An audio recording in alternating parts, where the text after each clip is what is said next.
season. We know she was dealing with a lot coming off our national championship game, entering the WNBA. Big time transition. I understand that.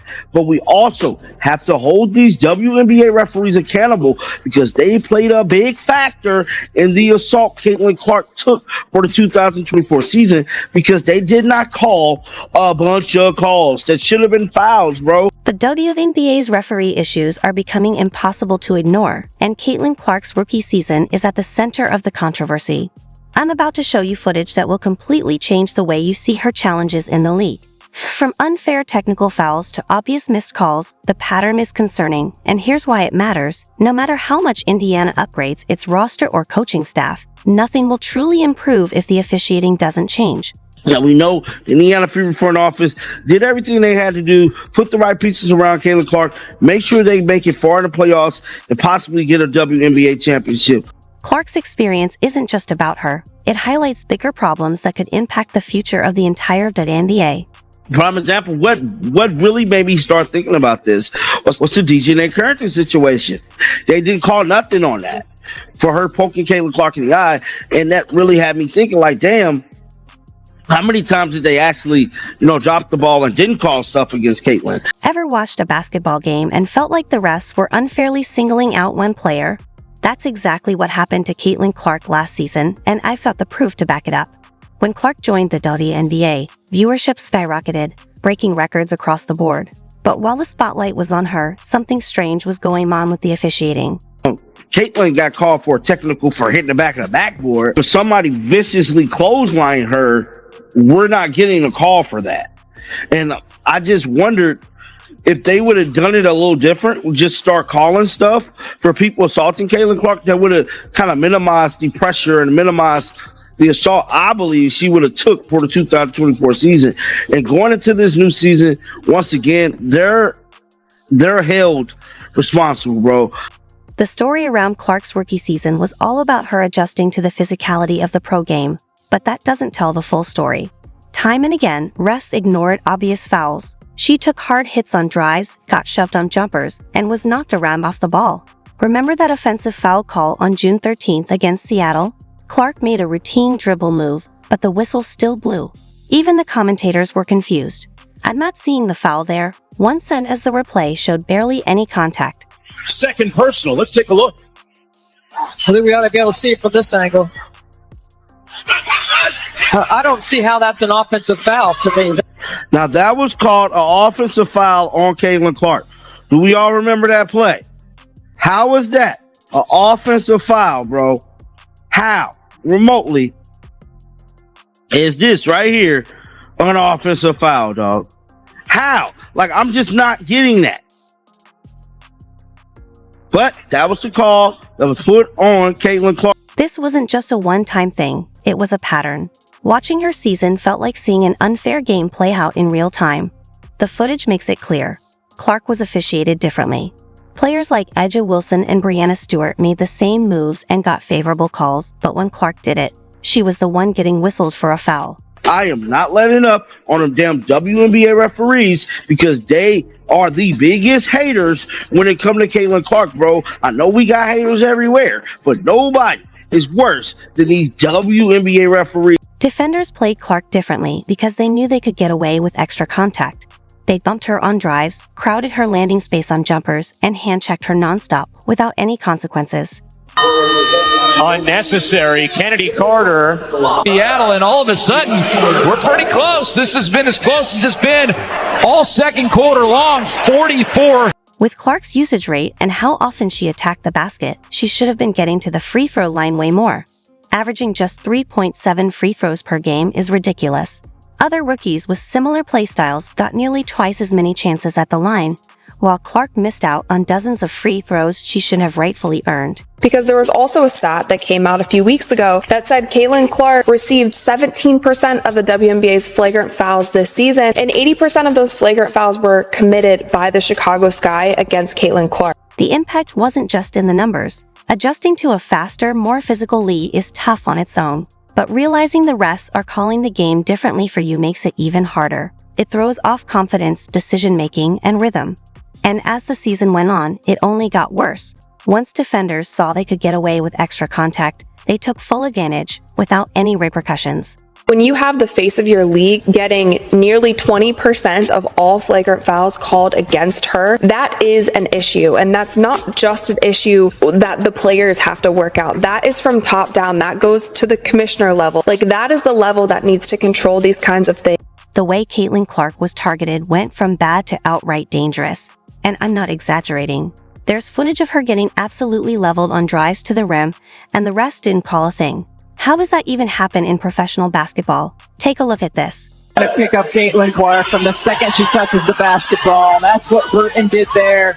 All over Caitlin going inside. I mean, that's a... When you watch the games, it's clear. Clark was playing under a completely different set of rules. In one shocking moment, she drove to the basket and got absolutely leveled. You can literally hear the commentators shout, "That's a foul," in disbelief. But the rest? They just stood there, whistles silent, as if nothing happened. Step out again. She's coming down the court. Wow. It looked like Morena did that to her, bro. But that's what I'm talking about. This turned into a disturbing pattern. In one game alone, Clark was knocked to the floor 3 separate times without a single call. It was like watching a player left completely unprotected. Fans at home saw it happening in real time, yelling at their screens in frustration as the refs just let it go. A tag on this page stated, "This has been pretty much the whole game. No call fouls for Caitlin Clark. The WNBA and their officials now know how to screw up a good thing." The difference in how defenders guarded Clark compared to other players says it all. Take Mara Marie, for example. Her defensive approach against most guards was completely different from how she played Clark. She quickly realized she could be way more physical with Clark without worrying about the refs calling it. And who could forget the DJ Carrington incident? You can see Caitlin comes off a screen here. She dribbles back to her right hand, and then she's going for the pass to Aaliyah Boston when Dejanay jumps up, seemingly looking to try to steal the ball, and then hits her in the face. Caitlin is on the ground, the ball goes in the opposite direction, and the Connecticut Sun score. The internet doing what the internet does, they found a second angle to this play, and this is where a lot of fans were saying that this was intentional. It's in slow motion, as you can see here. Dejanay is going up for the ball, she misses, and then her hand bends down like this and goes straight into Caitlin's eye. Clark was literally poked in the eye, a dangerous play and an obvious foul, but the refs didn't call it or even review it. Meanwhile, in that same quarter, another player got whistled for barely brushing an opponent's arm. It felt like 2 different sets of rules were being enforced on the same court. The situation became so blatant that even former WNBA officials spoke out. One ex-ref admitted that the way Clark was officiated was noticeably different from other players. And that's coming from someone who knows the rule book inside and out, not just frustrated fans. The tag on this will say, "How can the WNBA justify these referees?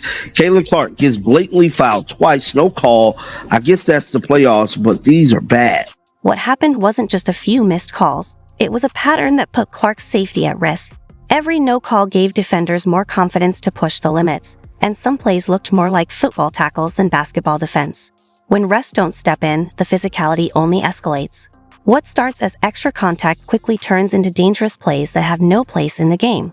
Clark wasn't just battling tough defense. She was risking injury while the refs stood by, game after game. You need to protect your superstars, and the WNBA has not done well this entire season of protecting their one superstar who brought in more eyeballs than anyone else has ever done in the league. She should have a special whistle. Calls like this should be made, should be reviewed. People should know right off the bat, it shouldn't be the first round of the playoff that players think that they can still do this kind of thing to Caitlin Clark, to Angel. This isn't about special treatment. It's about Clark getting the same protection every player deserves.